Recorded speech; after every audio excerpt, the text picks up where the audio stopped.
From Washington, D.C., this is Middle East Focus.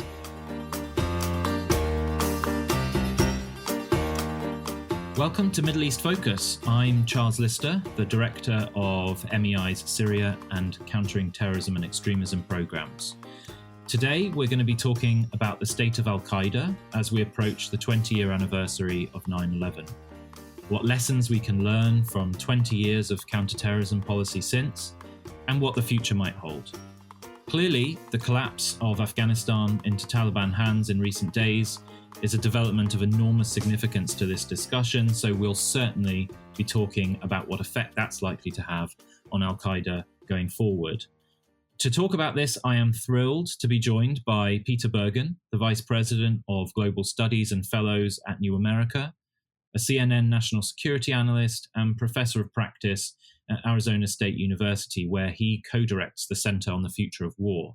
Peter is also the author and editor of 9 books, including a brand new one, The Rise and Fall of Osama bin Laden, something we'll surely be touching on throughout this podcast too.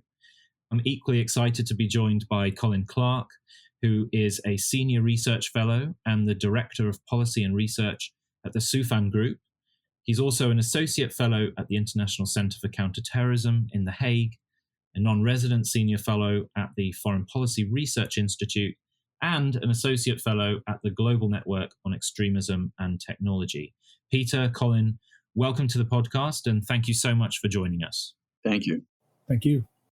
So let's jump straight into things. We have a lot to discuss. First off, let me turn to you, Peter. Congratulations on your excellent latest book. It is a fascinating read. Tell me, what are some of your main findings in The Rise and Fall of Osama bin Laden? What are some of your main takeaways? Well, as you probably know, about documents were only released in full in late 2017 by the Trump administration. And the key document there is what the CIA incorrectly described as a bin Laden journal. In fact, it's almost more interesting. It's a bin Laden family journal.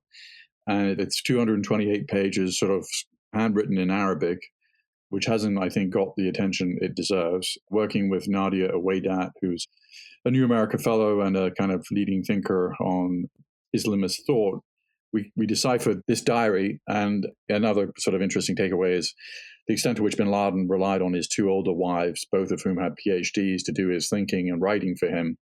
One of them had just rejoined him on February 15th, 2011, just a few months before he was killed. She'd been under house arrest in Iran. Her name is Hamza. She has a doctorate in child psychology. She's 8 years older than bin Laden. And he was very excited because he knew that she was going to be able to help him think through a big challenge, which was how to respond to the Arab Spring, which in his own words was the most momentous event in the Middle East in centuries. But he was keenly aware that his ideas and his followers were playing no role in it. And so he and his family would gather every night for meetings before and after dinner to discuss what he should say. And they all believed that bin Laden was a world historical figure, that he would deliver a speech that would somehow take charge of the Arab Spring. Of course, this was a totally delusional view, but it was certainly one they believed. And so every night bin Laden would sort of be debriefed about the news of the day by his 2 oldest wives and his 2 adult daughters and adult son. And all this would be recorded. And basically the aim was to deliver a huge speech that would take charge of the events of the Arab Spring, would somehow also take advantage of the 10th anniversary of 9/11, would kind of reposition Al-Qaeda as a kind of gentler Al-Qaeda, probably issue some sort of apologia to Muslims who had been killed by Al-Qaeda affiliates. And also, bin Laden's big idea to take charge of the Arab Spring was to set up a kind of a religious council, which no doubt would have been essentially a Taliban-style theocracy that would advise the new leaders in the Middle East. I mean, that's the way that I open the book, because I think that is, kind of interesting new material that has come to light relatively recently and helps explain kind of what bin Laden was thinking in the last weeks of his life. Fantastic. And to follow up, Peter, and before I come to you, Colin, at one point in your book, you mentioned something that really stood out to me, and I note it's also been mentioned at least in a couple of the excellent reviews that your book has had, which is that bin Laden advised his sons at one point during the siege of Tora Bora not to join Al-Qaeda. What do you make of that? Is that something that was very specific to the context in which it was written?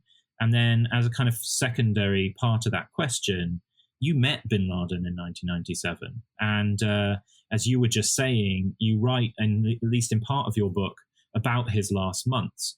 Do you think he changed as an individual, as the leader of Al-Qaeda in all of those years in which he was in hiding?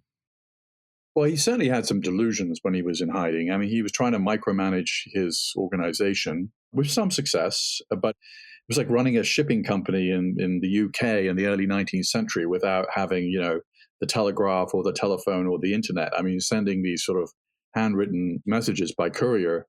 The messages could arrive or they could be lost or people could just decide not to reply to them. It was both trying to micromanage the organization, but also, it was an organization that was hard to manage in the way that he did. I think he was given to certain delusions.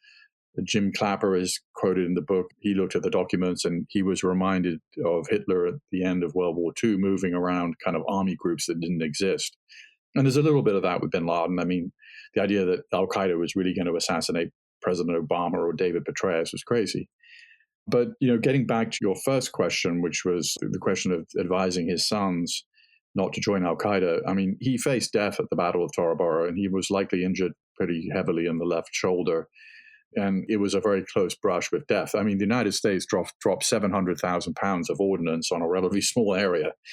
And one of those bombs landed right on the trench that he was in, but he'd moved just a day earlier from the trench after a dream. He put a lot of store in dreams. He had a dream that basically made him move. So by the time he got to Abbottabad, I think, of course, his sons were working for Al-Qaeda, including Khalid, who was there, and Saad, who was killed in a drone strike 2 years earlier. So he obviously changed his mind on that front. Got it. Thank you so much. And turning to you, Colin, before we tackle the enormous elephant in the room, which is Afghanistan, let me first ask you for your sort of take and response on Peter's excellent latest book, but also on what you think the state of Al-Qaeda is these days. We're just a matter of weeks away from the 9/11 anniversary. So, how has Al-Qaeda changed throughout the past 2 decades, and where do you think it is today? Sure. Well, thanks again for having me. And Peter's latest book is excellent, just like all of his other books. I was actually thinking back to, I was in Afghanistan back in 2011, working for General McMaster at the time, and he was a 1-star on a counter-corruption team. I was a political scientist at RAND, and they kind of had loaned me out, to do some analysis with the team over there.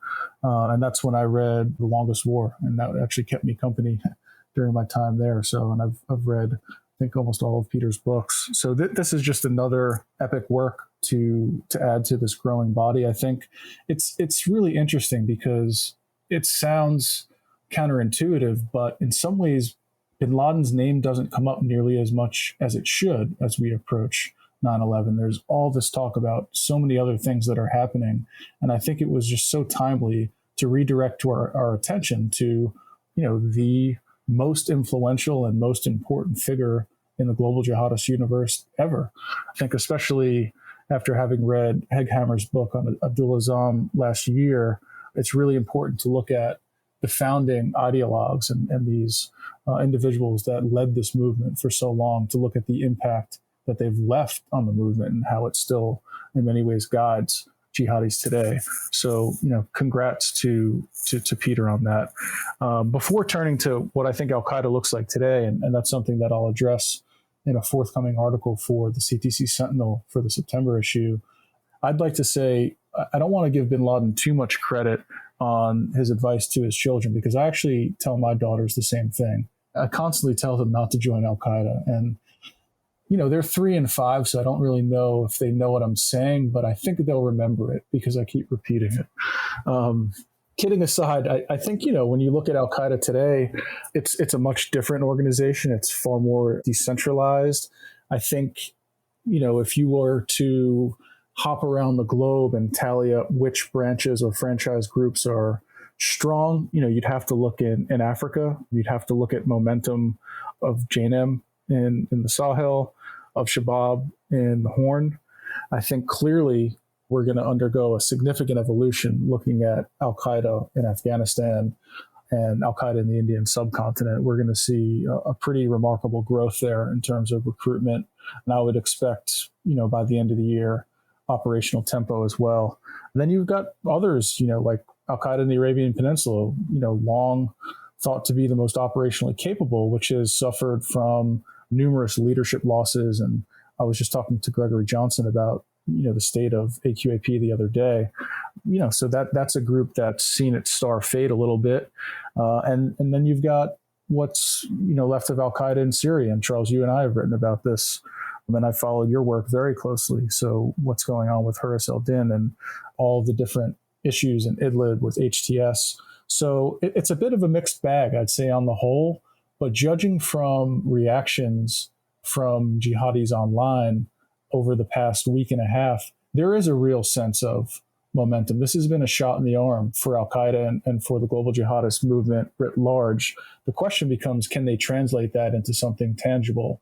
And I think they can, and they probably will. So I'm expecting, by early 2022 to be in a much different place, one where, things are not looking good for the United States and for the West more broadly. Colin, thanks for bringing up the issue that I wanted to raise next. And I guess the easiest way is to basically pose it to both of you, and let's try and sort of drill down a little bit. But it's clearly been a fairly extraordinary few weeks, and certainly an extraordinary past week. Tell me, broadly speaking, what's been going through your heads as you've watched Afghanistan collapse. And there's been so much speculation about the Taliban, whether it's changed, quote unquote, the status of its relationship with Al-Qaeda is, how willing or not will it be to allow Al-Qaeda to establish or re-establish itself somewhat more in the open on Afghan soil. I'm just going to throw a few things out there just to sort of spark the discussion. But, from my perspective, the central leadership of Al-Qaeda has been under exponential amount of pressure over the last few years, particularly in the last couple of years. And it seems to me, at least, that many of AQ's affiliates, as you were saying, Colin, have more or less been kind of doing their own thing, operating within their own local environments, adapting to those environments, and in many cases doing fairly well, but not necessarily, gaining the international headlines. Presumably, some of that dynamic of kind of semi-independence or autonomy, could that change if AQ's sort of central leadership is able to at least partially kind of revitalize on Afghan soil? Why don't, now that I've thrown a few things out there, why don't we start with you, Peter, first, and then we'll come to Colin afterwards? I mean, what's happening in Afghanistan is both predicted and predictable debacle. And Joe Biden has made an enormous unforced error.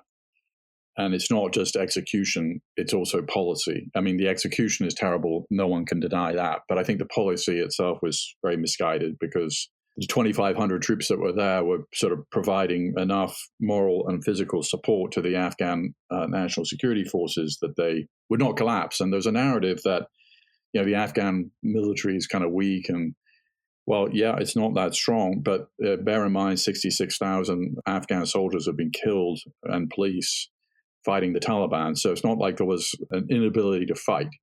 It just, once the US pulled the plug, morale collapsed, and no one was going to fight for the Ghani government. The UN, you asked another question, Charles, which is, the UN report, I think, answers that pretty nicely, the one from June that was issued in June, which, says that Al-Qaeda and the Taliban are, quote, closely aligned. And I was just speaking with Doug London, who ran CIA counterterrorism in Afghanistan until he retired in 2019. And he made the good point that, the Bagram prisoner release is a big deal, because there was a bunch of Taliban and Al-Qaeda in there. They're all going to join the movement. Both of you know well that the Breaking the Walls campaign that Al-Qaeda in Iraq and later ISIS sort of engaged in, releasing their prisoners is a kind of key thing that they want to do. And it's a huge force multiplier for what they do in the future. So in addition to what Colin has already said, and then one other quick point, which is, they're going to declare their emirate. The differences and similarities between the Taliban emirate and the ISIS Caliphate are, obviously there are differences, but the similarities are rather important. And it's going to be not only foreign fighters pouring into Afghanistan to join this new emirate, it's also going to be tremendously exciting for the sort of jihadi fanboys in Birmingham or Paris or, Ohio, pick your place, who will be inspired by this. Fantastic, and I shouldn't say fantastic, but a very good answer, and you covered a lot of ground, Peter. Colin, what about your thoughts? Yeah, I think, I would echo what Peter said initially about the warnings and this being totally foreseeable, preventable. I've used the term unforced error myself to describe the situation. It's frustrating. And I think, you've probably experienced some of this as well. I was just speaking to Bruce Hoffman just yesterday about this. These warnings have fallen on deaf ears, right? And I think a lot of people like us that do this for a living that have, we're up to our neck in this. Sometimes people can say, well, this is all you look at. So, the threat seems enlarged. And I don't think that's true personally. I think we're objective analysts really trying to warn policymakers about a dire threat to our country that we see as obvious. Nevertheless, like Peter mentioned, this has been an error in both policy and execution. And we're getting back into conversations that we were having 20 years ago, which really just almost doesn't seem real to me, that we're having some of these same conversations. I do agree as well that we're likely to see Afghanistan become a magnet or a hub for foreign fighters. There was just a piece in the Washington Post yesterday that anonymously quoted an intelligence official from an Arab country who said he's already seen an uptick in jihadist communications and with people encouraging each other to go to Afghanistan instead of Syria or Iraq. So yeah, maybe we will see some jihadi fanboys from Birmingham or Paris or Ohio try to make the trip over there. I think, given what happened with the mobilization to Syria and Iraq during the peak of ISIS, a lot of European countries have enacted laws that are going to prevent a similar outflow. The flip side of that is you then potentially have to deal with, what we've called frustrated foreign fighters. But I think, we're neglecting also the foreign fighter flow from the region. And I expect Al-Qaeda to get a pretty significant boost from South Asians, Afghans, Pakistanis, Bangladeshis, potentially Indian Muslims joining AQIS. I think there's a lot that we don't know yet, but we could maybe that we might not be surprised about if in 3 or 6 months, we see articles describing exactly that. So it's a tough situation. And I've written a bunch recently, and including a couple of pieces with Osman Yarmir, where we're looking at this so-called over the horizon or offshore counterterrorism strategy. And that's another really frustrating aspect because we're going to be asked to do the same mission, if not more, with far less. So it's fighting with one hand tied behind our back. It's unclear to me where we would do these missions from, but none of the options are good. And so, I know that the zeitgeist in Washington is all about great power competition and people have counterterrorism fatigue. I understand that. But just because we are done with the fight doesn't mean that the jihadis are. And in fact, what we've seen this last week in Afghanistan, I think we're going to enter a new phase. I really do. And it's one that I think we're ill prepared for. Right, and I think you raise great power competition. If as kind of moderator, I'll just sort of insert a comment in that. I think it would be naive to assume that somewhere like Afghanistan wasn't a component or a part of great power competition. I mean, just look at who were the governments that instantly stepped in and said that they had an intent to explore establishing diplomatic ties with the Taliban government. Well, it was Russia, China, Iran, and then our kind of challenging NATO ally, Turkey. It's no surprise that the perceived vacuum is being a diplomatic vacuum for now, and perhaps more of a vacuum to come, is being stepped into by our international adversaries. So no matter what angle you take on all of this, it's been very troubling. But let me sort of take a spin off something you just raised, Colin, which was foreign fighters. And I think it's a very good point. I think it's going to take some time for the dust to settle and for there to be some clarity about what the scale of any foreign fighter flow is going to be. But I guess what I want to bring up here is something I said a few minutes ago, which is, for me at least, the dominant trend looking at the Salafi jihadi landscape over recent years has been this kind of trend of localization. Since ISIS's territorial caliphate was defeated, even ISIS provinces elsewhere seem to have become more locally oriented, perhaps to rebuild and to grow more sustainable routes. But certainly AQ affiliates have sort of localized their orientation in recent years. But when we talk about, the potential for foreign fighter flows into Afghanistan, the revitalization of Al-Qaeda's central leadership, Afghanistan's prospects to be a new and very potent safe haven for Al-Qaeda, to me, that starts to raise the prospect of an Al-Qaeda leadership that will have more of a capacity to reorient the movement to a more global agenda again. I would like to get both of your takes, perhaps starting with you, Peter, on what you think of that. Are we likely to see Zawahiri, if he's still alive or if he's healthy enough to speak publicly, pushing the global Al-Qaeda movement back onto the kind of global agenda, which is something that he hasn't necessarily pushed particularly hard on in the last few years? Maybe Saif al-Adil, or I think that the local movements, because the central headquarters got obliterated, right? And if the central headquarters reestablish itself, then there might be a possibility. So, and just to clarify on the issue of fanboys in Birmingham or Paris or elsewhere, what I'm concerned about is not necessarily them traveling, but them just doing things in the name of Taliban stroke Al-Qaeda, because that was really the threat that we had in the United States. Obviously, it's a different matter in places like France or even the UK. But this is going to be tremendously energizing, not just for foreign fighters who actually travel, but just for people who sit at their computers and radicalize. Right, absolutely. I think the propaganda value is clear for all to see. And Colin, what do you think about this kind of local versus global discussion that we've had over the years?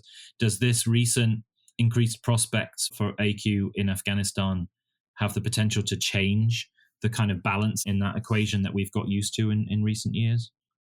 If anything does, it's this. And, if you're being an objective observer, you have to give Al-Qaeda credit for following its strategy and for having flexibility and being able to kind of shift between, local and global.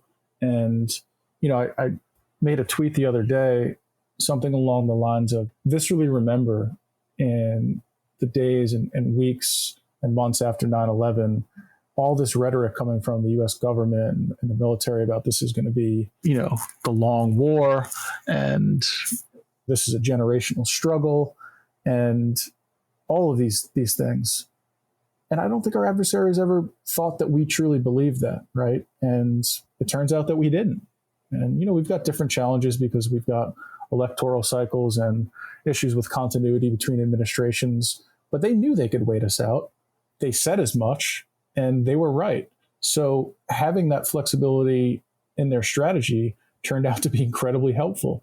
So maybe they do shift gears now and begin focusing less on local issues and more on global issues. And you know what? They're well positioned to do exactly that. Right. You're absolutely right. It's the, you've got the watches, we've got the time kind of thing. But so let me, as we move towards closing out, let me ask you both one more question, which is to bring us back to the kind of initial theme that we talked about in the introduction, which is we're 20 years on from 9/11. A huge amount has changed, but also a lot has stayed the same. And one of the big things that's changed is our kind of political desire as governments to focus on countering terrorism. Clearly, I think Afghanistan shows that it is not a big interest anymore, even if it's still a need or a necessity. To each of you, what would be kind of the one thing that you would seek to highlight to justify continued US focus and investment in counterterrorism post the 20-year anniversary, and particularly sort of within the context of our discussion? What is that one thing that you would sell to the Biden administration to justify a continued focus? Why don't we start with you, Peter, and then we'll end with Colin? Yeah, Harold Macmillan, the British Prime Minister, was asked, what would change during his prime ministership, and I think he said sort of events, dear boy, events, dear boy. And so events change everything. And so, President Obama changed his mind in Iraq in the summer of 2014 when the Yazidis were about to be ethnically cleansed because of the kind of responsibility to protect genocide kind of doctrine.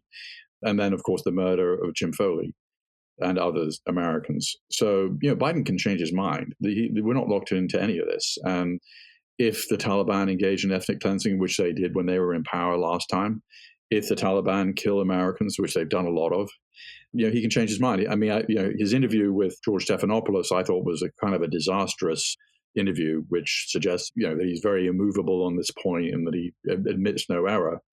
But, the political costs of this are going to mount. The pictures aren't going away.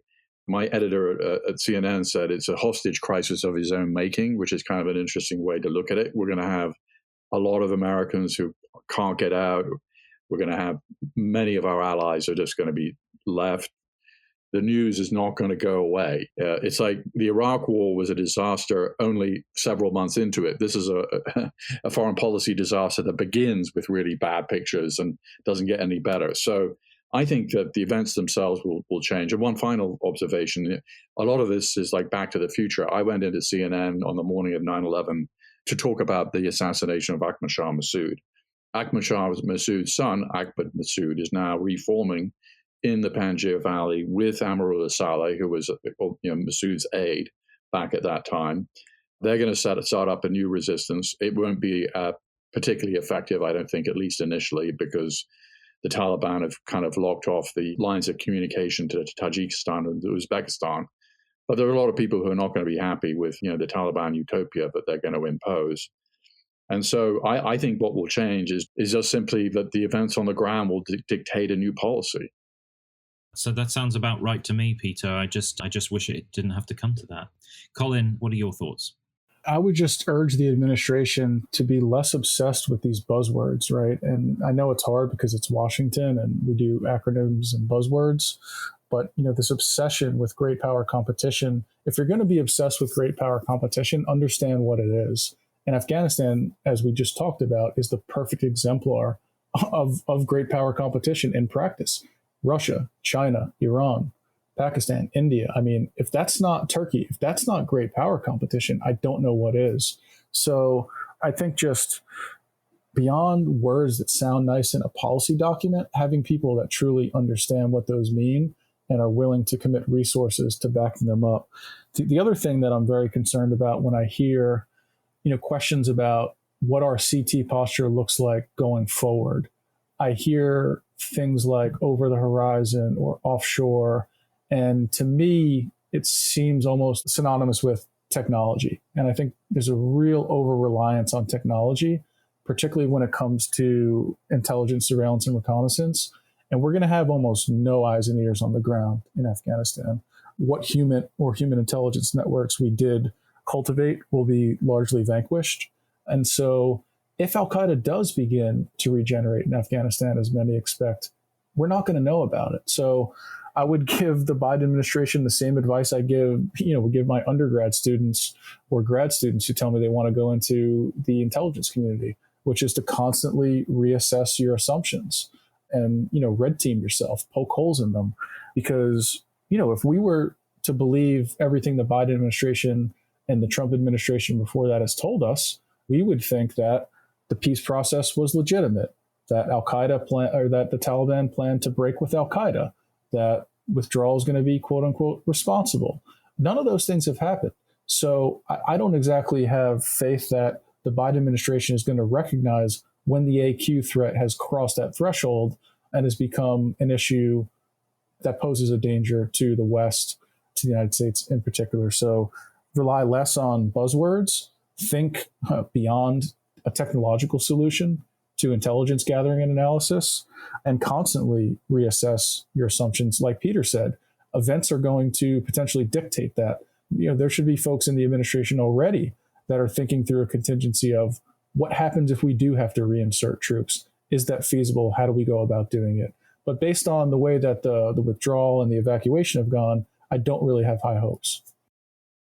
Right. Yeah, exactly, Colin. I think I share your skepticism for now, but sort of God forbid events don't force even those cynics to change their assumptions, challenge their assumptions, and act differently. But I do fear that we probably will reach that point at some point, and in which case maybe or perhaps we'll gather back on this podcast to discuss things as they evolve. But for now, we're out of time. Peter, Colin, thank you so much again for taking the time to join Middle East Focus. Thank you. Thanks for having us. And to our audience, thank you very much for listening, and we'll be back again very soon. Thank you. This has been a presentation of the Middle East Institute. To support MEI's programs and podcasts, please donate at www.mei.edu. Thank you for your support.